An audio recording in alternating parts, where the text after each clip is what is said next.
इतिहास में कुछ नाम ऐसे हुए हैं जिन्हें समय भी नहीं मिटा सका। ये कहानी है मालवा की उस पवित्र मिट्टी की जहां किलों की दीवारें वीरों के खून से रंगी थीं।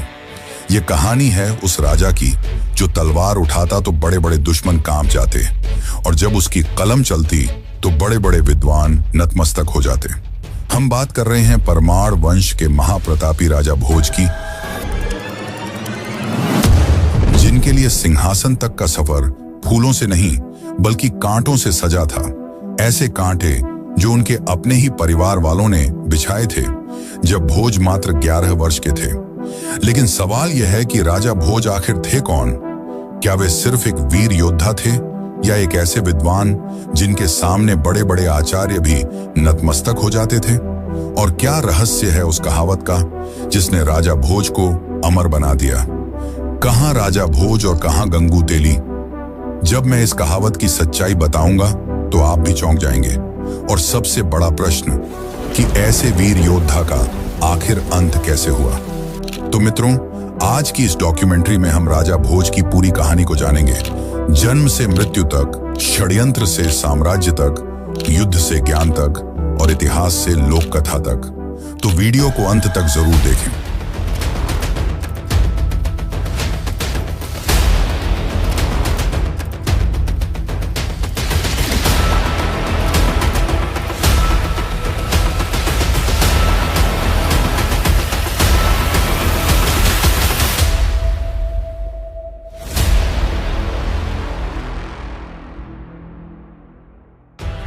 दसवीं शताब्दी का अंत।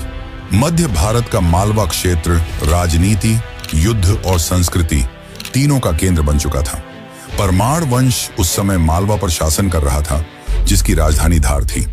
इसी परमार वंश में लगभग 980 ईस्वी के आसपास एक बालक ने जन्म लिया, जिसका नाम रखा गया भोज, जो परमार राजा सिंधुराज का पुत्र था और उनकी माता का नाम सावित्री बताया जाता है। उस समय किसी ने नहीं सोचा था कि यही बालक आगे चलकर मालवा ही नहीं बल्कि पूरे भारत के इतिहास में अमर हो जाएगा। भोज का बचपन एक राजकुमार की तरह प्रारंभ हुआ, जहां शास्त्र और शस्त्र दोनों की शिक्षा दी गई। साथ ही संस्कृत, राजनीति, युद्ध कला और धर्म, इन सभी विषयों में बालक भोज असाधारण प्रतिभा दिखा रहे थे। भोज बचपन से ही काफी ज्यादा बुद्धिमान थे और उनका बचपन सुखद बीत रहा था। लेकिन यह सुख ज्यादा दिन नहीं चला। लगभग 991 ईस्वी के आसपास, जब भोज केवल 11 वर्ष के थे, तब उनके पिता राजा सिंधुराज की मृत्यु हो गई और मालवा की सत्ता का संतुलन बिगड़ने लगा। गद्दी पर बैठे राजा सिंधुराज के छोटे भाई और भोज के चाचा राजा मुंज, और यहीं से इतिहास करवट लेता है। राजा मुंज एक शक्तिशाली लेकिन महत्वाकांक्षी शासक थे। उनके मन में यह भय जगने लगा कि कल को भोज गद्दी पर बैठ सकता है, और इसी डर ने उनके मन में एक घातक विचार को जन्म दिया, भोज को रास्ते से हटाने का विचार। कहा जाता है कि इसके लिए राजा मुंज ने अपने विश्वास पात्र सेनापति वत्सराज को चुना। उसने वत्सराज को आदेश दिया कि वह भोज को जंगल में ले जाए और चुपचाप, किसी को पता चले बिना उसे मार दे। और ऐसा ही हुआ। वत्सराज भोज को जंगल की ओर ले गया। भोज बुद्धिमान थे और वे समझ गए कि उनके साथ क्या होने वाला है, और तभी उन्होंने अपनी जांघ से खून निकालकर एक पत्ते पर संस्कृत में एक श्लोक लिखा और वत्सराज को देते हुए कहा कि यह राजा मुंज को दे देना। जब वत्सराज ने वह श्लोक देखा तो वह चकित रह गया और उसने जाकर वह राजा मुंज को दिखाया, और यह देखते ही राजा मुंज के होश उड़ गए। आज तक किसी को नहीं पता कि उसमें क्या लिखा था, पर माना जाता है कि उस श्लोक को पढ़कर राजा मुंज का हृदय परिवर्तन हो गया और उसने तुरंत भोज को बुलाकर उसे अपना उत्तराधिकारी घोषित कर दिया। लेकिन यह तो बस शुरुआत थी।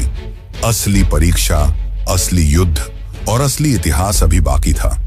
और यहीं से शुरू होती है उस राजा की कहानी जिसने उसे इतिहास के पन्नों में अमर बना दिया। लेकिन उसके असली इतिहास को जानने से पहले हम यह जान लेते हैं कहां राजा भोज और कहां गंगू तेली। इस कहावत के पीछे क्या रहस्य है? लगभग 1010 ईस्वी के आसपास भोज को मालवा का राजा बना दिया जाता है। लोक कथाओं के अनुसार राजा भोज एक न्यायप्रिय और दयालु राजा थे। वे प्रजा से अत्यधिक प्रेम करते थे और प्रजा भी उन्हें पूजती थी। राजा भोज रात में भेष बदलकर अपने राज्य में घूमते थे ताकि प्रजा के दुख सुख को जान सकें। और एक रात जब वे एक ब्राह्मण पति पत्नी की झोपड़ी के पास से गुजर रहे थे, तब उन्होंने उन्हें बातें करते सुना। ब्राह्मण अपनी पत्नी से कह रहा था कि अब वह काफी बूढ़ा और कमजोर हो चुका है, अब वह यजमानों के घर जाकर पूजा पाठ नहीं करा सकता। इस पर ब्राह्मणी ने कहा, तो फिर स्वामी हमारा घर कैसे चलेगा? हमारा तो कोई पुत्र भी नहीं है। इस पर ब्राह्मण चिंतित हो गए और कहा कि अब राजा भोज ही कुछ कर सकते हैं।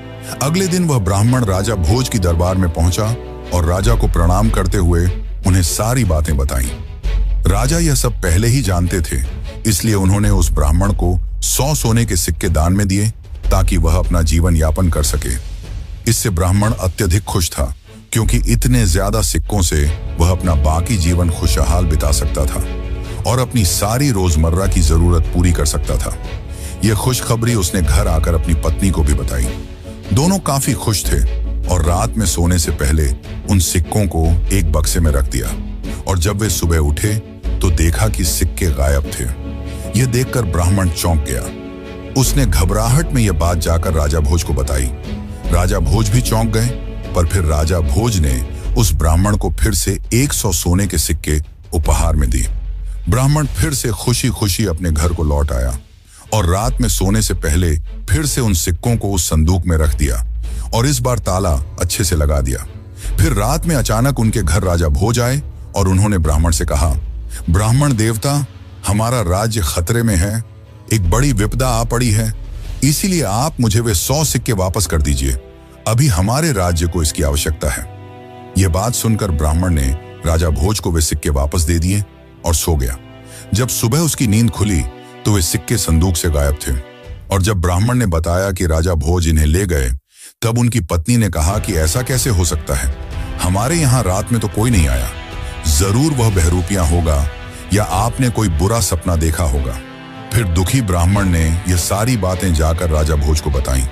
तब राजा भोज चौंक गए। उन्होंने कहा कि मेरे जैसा कैसे हो सकता है? जरूर कोई बहरूपियां होगा। इतना कहकर राजा भोज शांत हो गए और उन्होंने ब्राह्मण को फिर से 100 सिक्के दिए। लेकिन इस बार राजा भोज ने तय किया कि वे स्वयं ही देखेंगे कि आखिर ऐसा कैसे हो सकता है। फिर रात में राजा भोज भेष बदलकर उस ब्राह्मण की कुटिया के सामने पहुंचे और तभी उन्होंने देखा कि उन्हीं की तरह दिखने वाला व्यक्ति कुटिया में प्रवेश करता है और ब्राह्मण से उन सिक्कों को मांगता है। यह देखकर राजा क्रोधित हो गए और तुरंत उसके पास जाकर कहा, अरे बहरूपिये, तू कौन है और इस बुजुर्ग ब्राह्मण को क्यों परेशान कर रहा है? तब उस राजा जैसे दिखने वाले व्यक्ति ने अपने असली रूप में आकर कहा, राजा, मैं भाग्य हूं और भाग्य का लिखा कोई नहीं टाल सकता। इस ब्राह्मण ने अपने जीवन में ऐसे कर्म किए हैं जिसके कारण इसके भाग्य में इन सिक्कों का सुख नहीं लिखा गया है। सबको अपने कर्मों का फल भुगतना पड़ता है। यह सुनकर राजा सोच में पड़ गए। फिर करुणा भरे स्वर में कहा, तो महोदय, मैं आपसे विनती करता हूं कि इस ब्राह्मण को बख्श दीजिए। इनके भाग्य का फल मैं भुगतने के लिए तैयार हूं। इतना सुनने के बाद भाग्य ने मुस्कुराते हुए कहा, ठीक है राजन, जैसी तुम्हारी मर्जी। और इतना कहकर वह वहां से गायब हो गया। इसके कुछ दिनों बाद राजा भोज एक दिन अपने सैनिकों के साथ एक वन से गुजर रहे थे। तभी उनका घोड़ा बेकाबू होकर भागने लगा। वह घोड़ा भागते भागते राजा को इतनी दूर ले आया कि उसकी सेना बहुत पीछे छूट गई और फिर वह घोड़ा एक खाई की ओर भाग चला और खाई के पास पहुंचकर जोर से रुका, जिससे राजा घोड़े से उछलकर ऊंची खाई से गिर गए। राजा काफी ज्यादा घायल हो गए। उनकी हालत गंभीर थी। तभी वहां एक आदमी आया जिसका नाम था गंगू तेली। तो आखिर गंगू तेली ने राजा के साथ क्या किया और क्या हुआ जब राजा बन गए नौकर, तो चलिए अब जानते हैं आगे की कहानी। लेकिन उससे पहले अगर आपको वीडियो अच्छी लग रही है तो इसे एक लाइक जरूर करें। गंगू तेली ने जब घायल व्यक्ति को देखा तब वह नहीं जानता था कि वह कौन था। राजा भोज बेहोशी की हालत में थे। गंगू तेली ने उन्हें अपने बैलगाड़ी में सुलाया और अपने घर ले आया।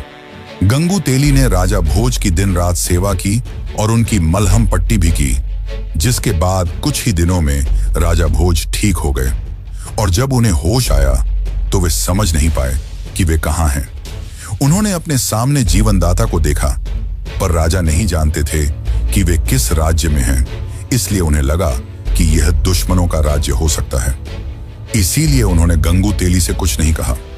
गंगू तेली ने राजा को एक आम और लाचार आदमी समझकर अपने यहाँ काम पर रखने का सोचा और उसने राजा को कोल्हू पैरने का काम दिया। राजा ने यह काम खुशी खुशी स्वीकार किया और हर दिन राजा कोल्हू के बैल की तरह कोल्हू पैरते और तेल निकालते। एक दिन राजा कोल्हू पैरते पैरते कुछ गाने लगे, जिसे सुन आसपास के लोग मंत्रमुग्ध हो गए। उन्हें राजा का संगीत काफी पसंद आया। राजा काफी अच्छा गाना गाते थे, जिससे गंगू तेली का तेल भी ज्यादा बिकने लगा। राजा भोज अपने जीवन दाता का कर्ज चुकाना चाहते थे, इसलिए पूरी तरह ठीक होने पर भी चुप रहे और अपनी असलियत नहीं बताई। उस समय उस देश के राजा सिद्धराज भी संगीत के बहुत बड़े प्रेमी थे और उनसे भी बड़ी संगीत की प्रेमी थी उनकी पुत्री, यानी उस राज्य की राजकुमारी। एक दिन उस राज्य में संगीत का एक विशाल आयोजन रखा गया, जिसमें कई बड़े बड़े संगीतकार आए और सबसे अच्छे संगीतकार को इनाम भी दिया जाना था। ये बात जब गंगू तेली को पता चली तो उसने अपने दास यानी राजा भोज को अच्छे कपड़े दिए और उन्हें भी संगीत में भाग लेने को कहा। दोनों महल पहुंचे और जब राजा भोज की बारी आई तो उन्होंने ऐसा संगीत सुनाया कि पूरी सभा चकित रह गई। इतना मधुर कि वहां बैठे बड़े बड़े गायक तक नतमस्तक हो गए। उनके संगीत से राजकुमारी अत्यधिक प्रसन्न हुई और अपने पिता से उससे विवाह करने की मांग की। यह सुनकर राजा सिद्धराज चौंक गए और मना करते हुए कहा कि चाहे वह संगीत में कितना भी कुशल हो, पर है तो एक दास ही, तुम्हारा वर सबसे श्रेष्ठ होगा। तब राजकुमारी ने कहा, पिताश्री, यह मुझे कोई साधारण व्यक्ति नहीं लगते। आप चाहें तो इनकी परीक्षा लेकर देख लीजिए। तब राजा सिद्धराज सोच में पड़ गए, पर उनकी सभा में विद्वानों की कमी नहीं थी। उस समय सभा में 4 विद्वान मौजूद थे: धर्मदेव, कर्मदेव, तपदेव और पुण्यदेव। राजा इन सभी से एक एक कर प्रश्न करते हैं ताकि वे जान सकें कि इस आर्यावर्त में कौन सा राजा सबसे सर्वश्रेष्ठ है जो उनकी पुत्री से विवाह कर सके। राजा सिद्धराज ने सबसे पहले धर्मदेव से पूछा, धर्मदेव, बताओ कि इस आर्यावर्त में सबसे धार्मिक राजा कौन है? तब धर्मदेव ने कहा, महाराज, मेरी जानकारी के अनुसार धार नगरी के राजकुमार राजा भोज ही सबसे बड़े धार्मिक राजा हैं। इसके बाद राजा सिद्धराज ने कर्मदेव से पूछा कि आप बताइए कि इस धरती पर सबसे अच्छे कर्म किसके हैं। तब कर्मदेव ने भी राजा भोज का नाम लिया और इसी तरह राजा सिद्धराज ने तपदेव और पुण्यदेव से भी प्रश्न किया और उनके उत्तर में भी एक ही नाम था, राजा भोज। यह सब सुनकर राजा ने भरी सभा में कहा कि मेरी पुत्री का वर सिर्फ राजा भोज हो सकता है। यह सब सुनकर राजा भोज कुछ पल शांत हो गए और विनम्रता पूर्वक कहा, महाराज, मैं ही राजा भोज हूं। यह सुनकर सब चौंक गए और राजा क्रोधित हो गए और बोले, यह कैसी गुस्ताखी है? एक आम कलाकार होकर अपने आप को इतना बड़ा राजा बता रहे हो। किसी के चरित्र पर इस प्रकार की टिप्पणी तुम्हें शोभा नहीं देती, और अगर तुम राजा भोज हो तो यहां कैसे आए? तब भोज ने कहा, महाराज, सबसे बड़ी चीज होती है भाग्य, और भाग्य का लिखा कोई नहीं बदल सकता। भाग्य गरीब को भी अमीर बना सकता है और राजा को पल भर में नौकर, और मैं भी उसी भाग्य का शिकार हूं। यह मेरे भाग्य का ही फल है कि आज मैं यहां गंगू तेली के नौकर के रूप में खड़ा हूं। यह सुन राजा सोच में पड़ गए और थोड़ी जांच पड़ताल के बाद पता चला कि यही राजा भोज हैं। यह सुनकर गंगू तेली भी चौंक गया। इसके बाद राजा सिद्धराज ने अपनी पुत्री का विवाह राजा भोज से करा दिया। और फिर जब पूरे राज्य को यह बात चली कि गंगू तेली ने अनजाने में एक राजा को अपना दास बना लिया था, तब सब गंगू तेली को मजाक में कहने लगे, कहां राजा भोज और कहां गंगू तेली। पर मित्रों, हमारी कहानी यहीं समाप्त नहीं होती। अभी जो मैंने आपको कहानी बताई, ये कहानी हमें ज्यादातर लोक कथाओं और परंपराओं में मिलती है, जो राजा भोज और गंगू तेली के प्रसंग को एक कहानी रूप में दर्शाती है। पर इतिहास और सच्चाई इससे काफी अलग है। राजा भोज का असली इतिहास इससे भी कहीं ज्यादा चौंकाने वाला है। और अब यहीं से शुरू होती है उस राजा की असली यात्रा, जिसने युद्ध भूमि को दुश्मनों के लहू से लाल कर दिया। उस राजपूत राजा की कहानी, जिसके ज्ञान के सामने बड़े बड़े विद्वान नतमस्तक हो जाते थे, और उस राजा की कहानी जिसके अंत ने सबको हैरान कर दिया। और सबसे बड़ी बात, कहां राजा भोज और कहां गंगू तेली, इस कहावत की असली सच्चाई। क्योंकि अभी हमने जो जाना वह लोक कथाओं और सदियों से चली आ रही कहानियों में मिलता है, लेकिन इसकी असली सच्चाई कुछ और ही है। तो चलिए अब जानते हैं परमार वंश के महान राजपूत राजा भोज का असली इतिहास। यह बात है सन 1010 की। राजा भोज का मालवा पर राज था। राजा भोज बुद्धिमान तो थे, पर उनकी सैन्य बल भी काफी बढ़ चुकी थी और उनका सबसे पहला मकसद था अपने पिता राजा सिंधुराज की अपमानजनक हार का बदला लेना। माना जाता है कि राजा भोज के पिता राजा सिंधुराज को चालुक्य वंश से अपमानजनक हार का सामना करना पड़ा था। अब भोज उसी हार का बदला लेना चाहते थे। उन्होंने जल्दबाजी नहीं की और अपनी बुद्धि और सैन्य बल से चक्रव्यूह रचना शुरू किया और चालुक्य वंश पर धावा बोल दिया। उस समय चालुक्य वंश में राजा जय सिंह राज कर रहे थे। राजा भोज और जय सिंह के बीच लंबे समय तक युद्ध चला। हालांकि भोज उन्हें पूरी तरह हरा तो नहीं पाए, पर अपने बुद्धि बल से उन्हें पीछे हटने पर मजबूर कर दिया और मालवा के साम्राज्य का विस्तार किया। और इसी कालखंड में राजा भोज का सामना कलचुरी वंश से भी हुआ, जिनकी सत्ता त्रिपुरी में थी, यानी आज के मध्य प्रदेश का क्षेत्र। भोज ने अपनी नीतियों से त्रिपुरी के कई क्षेत्रों को अपने राज्य में सम्मिलित कर लिया। माना जाता है कि 1010 से 1030 ईस्वी के बीच का समय राजा भोज के लिए साम्राज्य विस्तार का स्वर्णकाल था। उनके प्रभाव का क्षेत्र मालवा से आगे बढ़कर राजस्थान के कुछ हिस्सों, कोंकण के क्षेत्रों और पश्चिमी भारत तक महसूस किया जाने लगा। यह विस्तार केवल सीधे युद्धों के माध्यम से नहीं हुआ, बल्कि कूटनीति, भय और प्रतिष्ठा तीनों ने इसमें भूमिका निभाई। कई छोटे शासक बिना युद्ध के ही भोज की अधीनता स्वीकार करने लगे, क्योंकि उनकी सेना की शक्ति और उनकी रणनीति का प्रभाव दूर दूर तक फैल चुका था। उनके अभियानों ने यह स्पष्ट कर दिया कि मालवा अब किसी के अधीन रहने वाला राज्य नहीं था। राजा भोज ने अपने चारों ओर एक ऐसा प्रभामंडल बना लिया था जिसमें मित्र और शत्रु दोनों उन्हें गंभीरता से लेने लगे थे। यही वह दौर था जब राजा भोज का नाम केवल मालवा में नहीं, बल्कि पूरे उत्तर और मध्य भारत में गूंजने लगा। लेकिन फिर 11वीं शताब्दी में भारत की संस्कृति और धर्म पर सीधा वार किया गया, जिसने देश को झकझोर कर रख दिया। साल 1025 ईस्वी जब गजनी का शासक महमूद गजनवी ने गुजरात में सोमनाथ मंदिर को तोड़ा, तो देश में उसका कहर छा गया। उसने न केवल मंदिर को तोड़ा, बल्कि उसे लूटा भी और वहां आए भक्तों को भी मार डाला। इस बात से राजा भोज काफी क्रोधित हुए और माना जाता है कि राजा भोज के साथ कई राजाओं ने वहां गजनी की सेना पर दबाव बनाना शुरू किया, जिसके डर से उसकी सेना सीधे मार्ग के बजाय थार के रेगिस्तानों के कठिन रास्तों से होकर गुजरने लगी। इसी प्रतिरोध की सबसे शक्तिशाली गूंज सुनाई देती है साल 1034 ईस्वी में, जब उत्तर भारत की धरती बहराइच में एक निर्णायक संघर्ष हुआ। लोक कथाओं और मध्यकालीन ग्रंथों के अनुसार गजनवी सेनापति सालार मसूद, जिसे महमूद गजनवी का भांजा बताया जाता है, एक विशाल सेना के साथ भारत में आगे बढ़ रहा था। इस समय उत्तर भारत में राजा सुहेल देव एक प्रमुख हिंदू शासक के रूप में उभरे, जिन्होंने राजा भोज के साथ मिलकर बहराइच का युद्ध लड़ा। बहराइच का यह युद्ध इतना भयानक बताया जाता है कि इसमें सालार मसूद की सेना पूरी तरह नष्ट हो गई और स्वयं सालार मसूद मारा गया।